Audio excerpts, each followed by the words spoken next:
Veremos ahora la interpretación constitucional como parte de la materia de Constitucional 1, que implica dar un sentido a los preceptos contenidos en toda ley fundamental y que debe seguir las necesidades del hombre, o acomodarse a los preceptos de la Constitución que las mismas necesidades y circunstancias sociales vayan presentando. La interpretación constitucional en México es uno de los rasgos llamativos de la práctica constitucional mexicana y es el lugar relativamente poco importante que en su contexto ocupa el debate sobre la interpretación de la Constitución. Por supuesto, la Academia presta atención a las importantes contribuciones que los filósofos del derecho han hecho sobre este tema. Por supuesto, la Academia presta atención a los importantes, el debate político constitucionalista, temas como la mecánica del derecho procesal constitucional, las novedades en la articulación del sistema de fuentes o las discusiones sustantivas sobre la regulación de derechos son mucho más candentes y centrales que el debate sobre las teorías que deberán guiar la reconstrucción del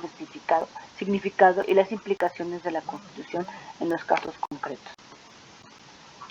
Y aunque al menos algunas de las sentencias de la Suprema Corte suscitan considerable debate, prácticamente nunca las posiciones a favor o contra de ellas se hacen entender de que la Corte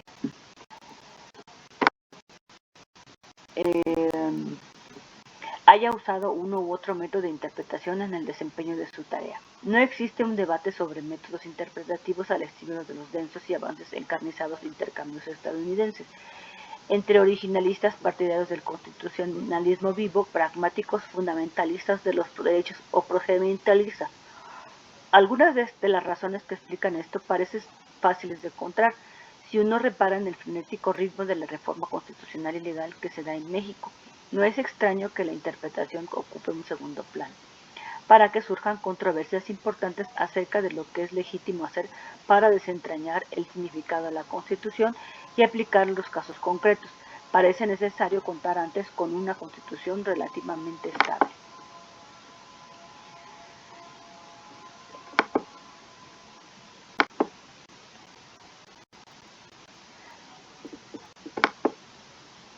Con todo, la interpretación es, por supuesto, algo cotidiano y omnipresente. Es el modo en que el derecho es, pero es claro que las energías que aquí deben dedicarse a estar informado de los cambios continuos al contenido textual del derecho ya no se dedican a otras tareas que de otro modo importarían más. Tampoco es extraña desde esta perspectiva la aparente obsesión de los estadounidenses por la interpretación constitucional. Si uno tiene un texto de hace más de 200 años que además se ha reformado muy poco, lo que no ocurre en nuestra Constitución. Lo que va implicado en este debate es mucho más que lo que se baraja allí donde están disponibles otras vías de cambio jurídico. Con todo, si la cantidad de reformas empieza a disminuir y nuestra vida bajo una Constitución por fin vinculante va madurando paulatinamente, es de esperarse que la interpretación constitucional adquiera mayor centralidad y en muchas de sus vertientes el debate no ha sido siquiera inaugurado. No hemos debatido qué lugar debería darse a la historia, si es que hay alguno. No hemos pensado teóricamente cómo interpretar de manera sistemática una Constitución exageradamente heterogénea. No nos hemos detenido tampoco en lo suficiente a discutir desde qué perspectivas deberíamos observar los incipientes desarrollos doctrinales de la Corte y evaluar su legitimidad. Para hacer un avance en el estudio de la interpretación, se describen debates recientes sobre esta y la aplicación constitucional en un país, como en Estados Unidos, que, como se ha señalado, ha dedicado el tema una atención superlativa, con el punto común de situarse de varios modos contra las tesis originalistas. Estos argumentos e ideas que, descontadas las diferencias de terminología, nos recuerdan las razones por las cuales la interpretación constitucional convoca inevitablemente temas centrales para cualquier comunidad política. Hay visiones sobre las bases de la autoridad de la Constitución, teorías sobre la relación entre pasado, presente y futuro en la extracción de significados constitucionales. Existen discusiones sobre la división de espacio y responsabilidades entre los distintos intérpretes institucionales o sociales de los textos básicos y debates sobre los confines de la práctica social que reconocemos como derecho. Tenemos varios autores Uno de los primeros es Michel Berman, que explora de modo cuidadoso el amplio espacio en el que transcurre la empresa de interpretar e implementar una constitución. Muestra cómo distinguir conceptualmente varias piezas dentro del espacio aplicativo. Puede iluminar fértilmente muchas vertientes relevantes de la Constitución en acción y ayudar a tener una visión más adecuada de lo que es legítimo o ilegítimo en materia interpretativa. El autor compara su particular taxonomía analítica con la de los llamados nuevos originalistas, los que enarbolan la tesis del significado público original sin recurrir a las intenciones y enfatizan la noción de construcción constitucional, y con todo mostrar la inviabilidad de esta última. Señala por qué sigue resultando en todo caso útil esculpir el espacio e implementación de varios compartimientos. El punto de ejercicio, como destaca, no es la manufactura conceptual por sí misma, sino sentar las condiciones para percibir, por ejemplo, que las razones por las cuales algunos se oponen a reglas de decisión, como las formuladas por la Corte estadounidense en el caso Miranda, no son sólidas, o para tener una visión más abierta del universo de intérpretes judiciales y extrajudiciales que pueden colaborar en la implementación de una constitución, o para no conocer a ciertas posiciones teóricas, conceder, o políticas del poder de definir lo que queda dentro o fuera del derecho. La mirada bermaniana sobre la interpretación invita a explorar en qué se parece y en qué se distingue de, por ejemplo, la mirada de la escuela analítica genovesa sobre el mismo tema. O al reflexionar con mayor profundidad sobre el estatus de la doctrina interpretativa de las altas cortes en nuestros contextos jurídicos y su relación con la imagen que tenemos del derecho. La densidad de las discusiones, además, en primera instancia, testimonio de una realidad definitivamente marcada por 2 siglos de aplicación constitucional ininterrumpida. El texto de Jamal Green se sitúa también, de algún modo, en el plano de la metainterpretación, aunque desde una perspectiva muy distinta. Greene arranca su reflexión constatando la patente falta de atención de los originalistas a la enmienda 24ª, la que después de la Guerra Civil garantiza a todos la igual protección de las leyes, y subraya cómo la imposibilidad de justificarla desde los presupuestos teóricos del originalismo invita a la exploración de planos distintos.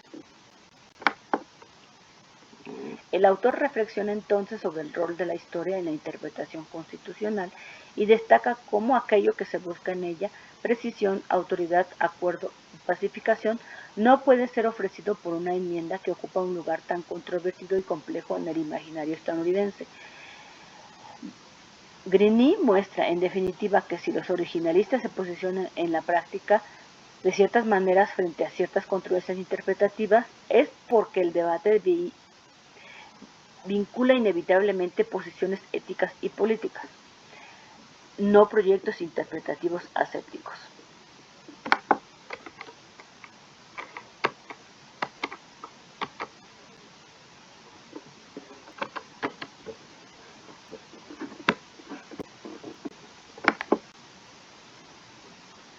Existen además 2 autores que hablan de esta cuestión de la interpretación constitucional, Roberto Niembro y David Peña. Ellos abordan una corriente interpretativa en torno a la cual la Academia de Estados Unidos ha desarrollado en la última década un debate interesante que en México no ha tenido mucho eco, el constitucionalismo popular, o bajo algunas articulaciones, el constitucionalismo democrático. Esta corriente surge en la Academia de Estados Unidos un poco en reacción a una corte Rehnquist y una corte Roberts, que ha sido erosionado paulatinamente, que han ido erosionando y paulatinamente la visión de la Constitución característica de la llamada Segunda Reconstrucción, cuyos logros en la mayoría de los casos habían sido completamente asimilados por la visión popular de la Constitución que los jueces venían de pronto a descomponer. Peña formula, echando mano de ideas provenientes del republicanismo, lo que denomina una alternativa contestataria, a las tesis que impregnan las aproximaciones deliberativas al constitucionalismo popular, mientras que Niembro traza una descripción panorámica de las cuestiones en discusión, las obras de referencia y la evolución del debate. Existen otras tantas posturas sobre la interpretación de las constituciones. El de Ricardo Caracciolo, quien defiende en este texto que las proposiciones descriptivas sobre los hechos, sobre la premisa fáctica, que hacen parte ordinaria de las sentencias judiciales, están sujetas a un requerimiento de verdad. De otro modo, no puede hablarse de sentencias justificadas. Caracciolo desarrolla en primer lugar su entendimiento de nociones centrales a la aplicación y justificación normativa, la idea de subsunción como algo que opera en el plano del lenguaje, la noción de reglas de correspondencia, el entendimiento relacional de la justificación o la idea de los dominios de razones, y enfrenta después un número de variantes de la tesis escéptica kelseniana, según la cual las decisiones de los jueces constituyen las premisas empíricas necesarias para justificar las normas individuales que en parte las sentencias son. El autor desgrana sus problemas y concluye que ninguna parece suficiente para rechazar la exigencia de verdad que en su texto defiende. En segundo lugar está la opinión de Paul Locke en torno a lo que llama la concepción irenista de la Constitución, una concepción según la cual es siempre posible hacer una lectura coherente del contenido ético sustantivo de la Constitución. Si se intenta con la intensidad y la dedicación suficiente en lo que presenta como una mirada esencialmente descriptiva sobre el irenismo, señala que una concepción tal debe hacer frente a dos grandes objeciones. La de incoherencia, según la cual la armonía no es posible, porque la confusión de los distintos componentes de las constituciones provoca dilemas morales, y la de inestabilidad, que niega la posibilidad de una armonía universalista capaz de sentar guías para ejercicios futuros de aplicación. Locke muestra que el irenismo parece ser razonablemente plausible, si y solo si adopta una versión que, en respuesta a la primera objeción, no niega la existencia de los dilemas, sino que se conforma con señalar que son marginales y no alcanzan a eliminar el poder explicativo del irenismo respecto de la centralidad de la práctica, y que, en respuesta a la segunda, admite la imposibilidad de llegar a formular normas de sentido fuerte, pero subraya la posibilidad de ir refinando progresivamente universos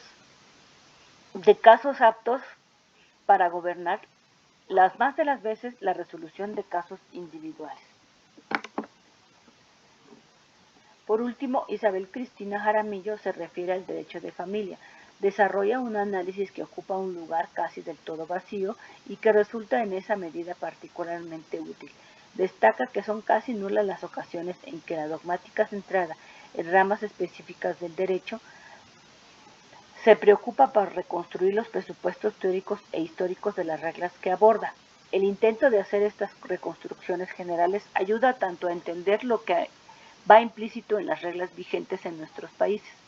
sobre el matrimonio, el divorcio y la paternidad, como a construir sobre mejores bases una postura crítica frente a las mismas, aunque el camino de los modelos no sea el único y no deba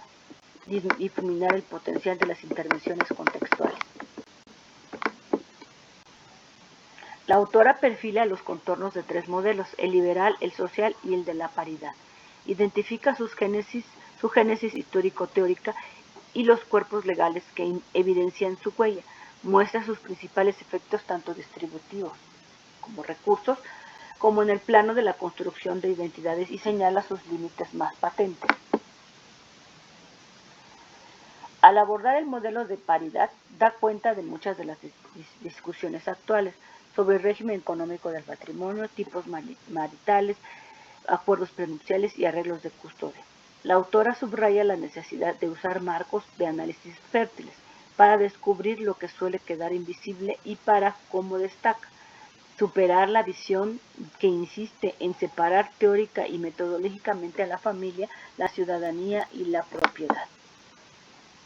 Existen las opiniones de Ulises Smith y Carlos de Silva, exministros de la Suprema Corte Mexicana, que reconstruye el modo en que ésta ha entendido históricamente la noción de interés jurídico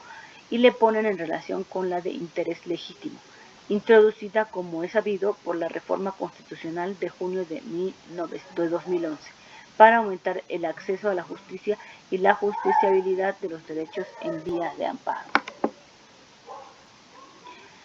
Aunque su tesis acerca de las condiciones en las cuales tiene como sentido hablar de intereses justiciables, por fuerza suscitará muchas reacciones. Es interesante conocer del modo exacto en el que